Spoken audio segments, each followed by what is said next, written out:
அனைவருக்கும் வணக்கம். மனித வாழ்க்கை என்பது சாதாரண விலங்குகளைப் போல உண்டு உறங்கி குடும்ப வாழ்க்கையில் ஈடுபட்டு தங்களை தற்காத்து பின்னர் மடிந்து போவது அல்ல. மனித வாழ்க்கையின் உண்மையான பக்குவத்திற்கு கோவில்கள் மிகவும் அவசியமான ஒன்றாக சொல்லப்படுது. இறை வழிபாடு இல்லாவிட்டால் நம்முடைய அன்றாட தேவைகளை நாம் வாழும் பூமி நமக்கு வழங்காது.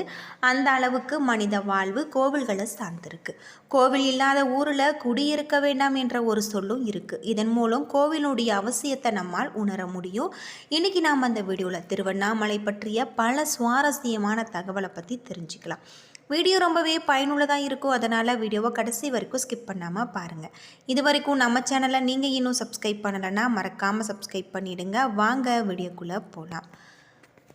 தமிழகத்தில் அமைஞ்சிருக்கக்கூடிய கோவில்களின் எண்ணிக்கையே சொல்ல வேண்டாம். அப்படி அமையப்பட்ட கோவில்களில் சுமார் 1100 ஆண்டுகள் பழமை வாய்ந்தது என பெருமையை பெற்றது தான் திருவண்ணாமலை அண்ணாமலையார் கோவில்.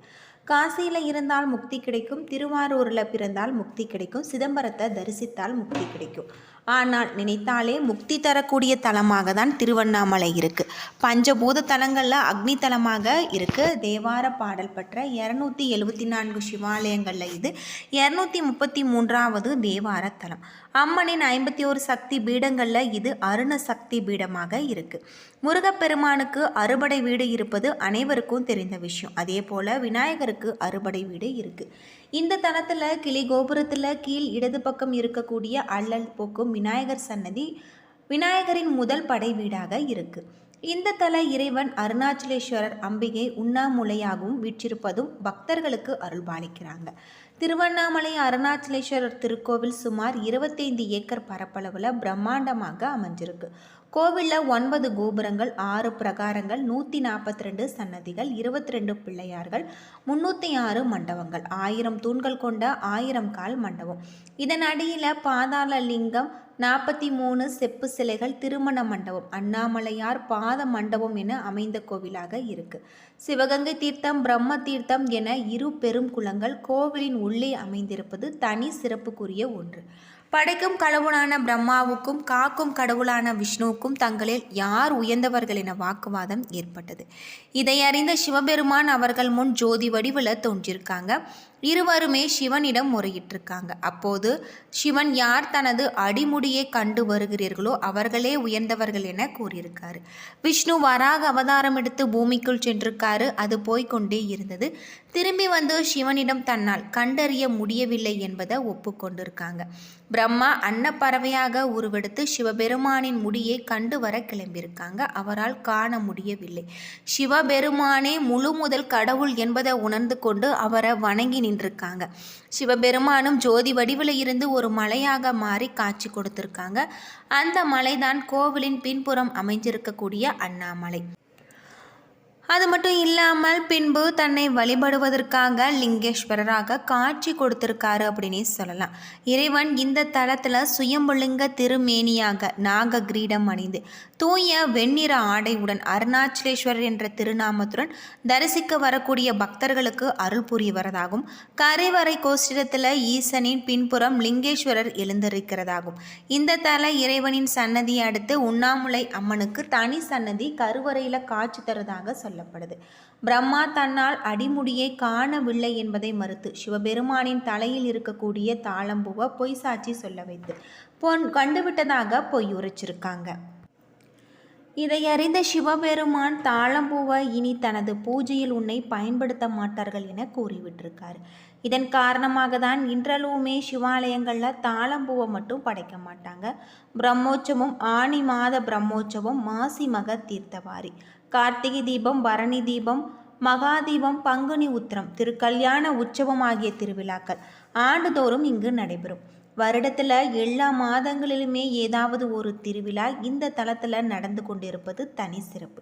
ஒவ்வொரு மாதமும் பிரதோஷ திருவிழா சிறப்பாக நடைபெறுகிறது. தினமும் 6 கால பூஜைகள் நடைபெறுவதாக சொல்லப்படுது. சிவன் கோவில் அனைத்திலுமே சிறப்பு வழிபாடு திங்கட்கிழமையாக இருக்கும். சோமவாரம், சோம பிரதர்ஷனம் போன்றவற்றின் மூலம் இந்த உண்மையை நம்மால் அறிந்து கொள்ளலாம். ஆனால் திருவண்ணாமலை அக்னிமலை. அக்னிக்குரிய நாள் செவ்வாய்க்கிழமை. அக்னிக்குரிய கிரகம் அங்காரகன். ஆகவே இந்த கோவிலில் மட்டுமே சிவபெருமானுக்கு செவ்வாய்க்கிழமை அன்று விசேஷ வழிபாடுகள் நடக்கிறதாகும். செவ்வாய்க்கிழமையன்று வழிபடுவோர் பிறவி பிணியில இருந்து விடுபடலாம் என புராணங்களில் சொல்லப்பட்டிருக்கு. கிளை கோபுரம் 81 அடி உயரம். தெற்கு திருமஞ்சன கோபுரம் 157 அடி உயரம். தெற்கு கட்டை கோபுரம் 70 அடி உயரம். மேற்கு பேய் கோபுரம் 60 அடி 160 அடி உயரம். மேற்கு கட்டை கோபுரம் 70 அடி உயரம் கொண்டிருக்கு. அது மட்டுமே இல்லாமல் வடக்கே அம்மணியம்மன் கோபுரம் 171 அடி உயரம். வடக்கு கட்டை கோபுரம் 45 அடி உயரம் கொண்டிருக்கு. அண்ணாமலை கிருத யுகத்தில் அக்னி மலையாகும். கிரேத யுகத்தில் மாணிக்க மலையாகும். துவாபர யுகத்தில் தாமிர மலையாகும். கலியுகத்தில் கல்மலையாகவும் திகழ்கிறது.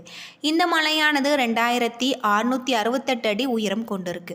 கிரிவல பாதையின் தூரம் 14 கிலோமீட்டர். இந்த பாதையில் 20 ஆசிரமங்கள், 360 தீர்த்தங்கள், பல சன்னதிகள், அஷ்டலிங்கங்கள் இருக்குது. 21 சித்தர்கள் வாழ்ந்திருக்காங்க. அடிக்கு 1008 லிங்கம் அமைஞ்சிருக்கு என சொல்லப்படுது. இந்த மலையை ஒவ்வொரு இடத்தில் நின்று பார்த்தாலுமே ஒவ்வொரு வகை தரிசனமாக 27 வகை தரிசனத்தை நம்மால் காணலாம் என்பது சிறப்பாக சொல்லப்படுது. இங்கே இந்திரலிங்கம், அக்னிலிங்கம், யமலிங்கம், கிருதலிங்கம், வருளலிங்கம், வாயுலிங்கம், குபேரலிங்கம், ஈசான லிங்கங்கள் இருக்கு. கைலாயத்தில் ஆழ்நிலை தியானத்தில் இருந்த ஈசனின் கண்களை அன்னை பராசக்தி விளையாட்டாக மூடியதால் இந்த பிரபஞ்சமே இருண்டது. அனைத்து ஜீவராசிகளும் துன்பத்திற்கு உள்ளாயிருக்காங்க. இதனால் பாவத்தை போக்க உலகம் வந்து காஞ்சிபுரம் கம்பை நதிக்கரையில் அன்னை காமாட்சி தவம் புரிந்திருக்காங்க. ஒரு நாள் கம்பை நதிக்கரையில் வெள்ளப்பெருக்கு ஏற்பட்டது. அன்னை காமாட்சி தான் அமைத்த சிவலிங்கம் கரையாமல் இருக்க மார்போடு சேர்த்து அணைத்து கொண்டதாகும். அன்னையின் பாவத்தை சிவபெருமான் நீக்கியிருக்காரு.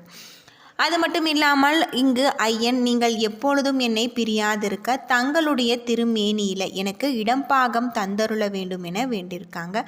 அதற்கு சிவபெருமான் அண்ணாமலை சென்று தவம் செய் என்றிருக்காரு. அவ்வாறு உமையும் தவம் செஞ்சிருக்காங்க. கார்த்திகை மாதத்தில் பௌர்ணமியும் கிருதியும் சேரும்னால மலையின் மீது பிரகாசமான ஒளி ஒன்று தோன்றியது. அப்பொழுது மலையை இடதுபுறமாக சுற்றி என அசுரறி ஒலித்தது. அவ்வாறு கிரிவலம் சென்ற அன்னையை அழைத்து தனது திருமேனியில இடப்பாகத்தை அளித்து ஆட்கொண்டிருக்காங்க. சிவபெருமான் அர்த்தநாரீஸ்வரராக காட்சி அளித்திருக்காங்க. இதனை நினைவு கூறும் விதமாக அண்ணாமலையில் மகாதீபம் ஏற்றப்படுகிறது.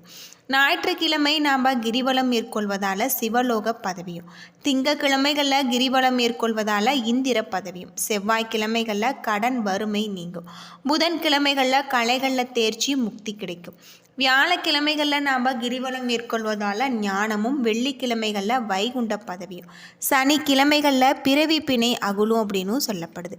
கிரிவலத்தை தொடங்குவதற்கு முன்பு திருவண்ணாமலை கோவிலின் அருகே இருக்கக்கூடிய பூத நாராயணனை தரிசித்து அனுமதி பெற வேண்டும். பூத நாராயணன் தான் திருவண்ணாமலையின் காவல் தெய்வமாக இருக்கார்.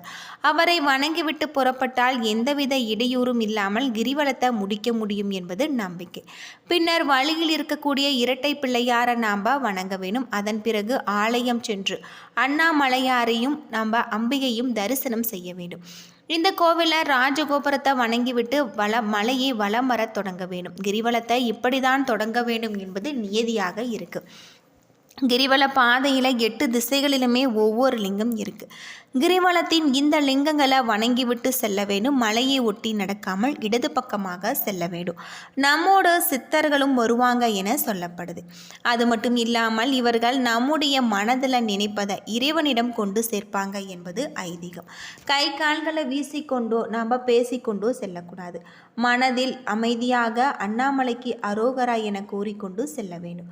காலணிகள் அணியக்கூடாது. சந்தர்ப்பம் கிடைக்கும் போதெல்லாம் மலையை பார்த்து கை கூப்பி நாம் வணங்க வேண்டும். எல்லா தினங்களிலுமே கிரிவலம் செய்யலாம். ஆனால் பௌர்ணமி நாட்களில் இந்த மலையை வலம் வந்தால் ஏற்படும் நலன்களும் நன்மைகளும் ஏராளமாய் அப்படின்னே சொல்லலாம். திருவண்ணாமலையில் கார்த்திகை மகாதீபம் 100 நாள் திருவிழாவாக கொண்டாடப்படுது. விழாவின் இறுதி நாளன்று மாலை 6 மணிக்கு மேல் இறைவன் மற்றும் இறைவுக்கு பூஜைகள் செய்யப்பட்ட பின்பு 10 தீபங்களையும் மூலத்தாளத்துடன் வெளியே எடுத்து செல்லப்பட்டு கொடிக்கம்பம் அருகே இருக்கக்கூடிய தீப கொப்பரையில் ஒன்று சேர்த்து எரிய விடுவாங்க. அந்த நிமிடத்தில் அர்த்தநாரீஸ்வரர் காட்சி கொடுத்து உள்ளே சென்று விடுவார். இது ஒரு சில நிமிட தரிசனம்தான். அது மட்டும் இல்லாமல் வாசல் வழியே பெரிய தீவட்டியை ஆண்ட மலையில் தயாராக இருப்பவர்களுக்கு சைகை காட்டுவாங்க.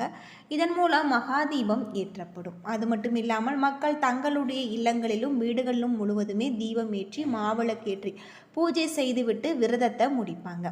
7.5 அடி உயரமுள்ள தீப கொப்பரையில் தீபம் ஏற்றப்படும். 3 டன் பசுனை, 1000 மீட்டர் காடா துணித்திரி, 2 கிலோ கற்பூரம் இட்டு தீபம் ஏற்றுவாங்க. இந்த தீபத்தின் ஒளியானது சுமார் 30 கிலோமீட்டர் தொலைவில் இருப்பவர்களுமே கண்டு தரிசிக்கக்கூடிய வகையில் இருக்கும். என்ன நண்பர்களே, இந்த வீடியோ உங்களுக்கு பயனுள்ள ஒரு தகவலை தந்திருக்கும்னு நினைக்கிறேன். வீடியோ பிடிச்சிருந்தா லைக் பண்ணுங்கள், ஷேர் பண்ணுங்கள், கமெண்ட் பண்ணுங்கள். இது போல் தகவலை தெரிஞ்சுக்க நம்ம சேனலை மறக்காமல் சப்ஸ்கிரைப் பண்ணிவிடுங்க. நன்றி நண்பர்களே.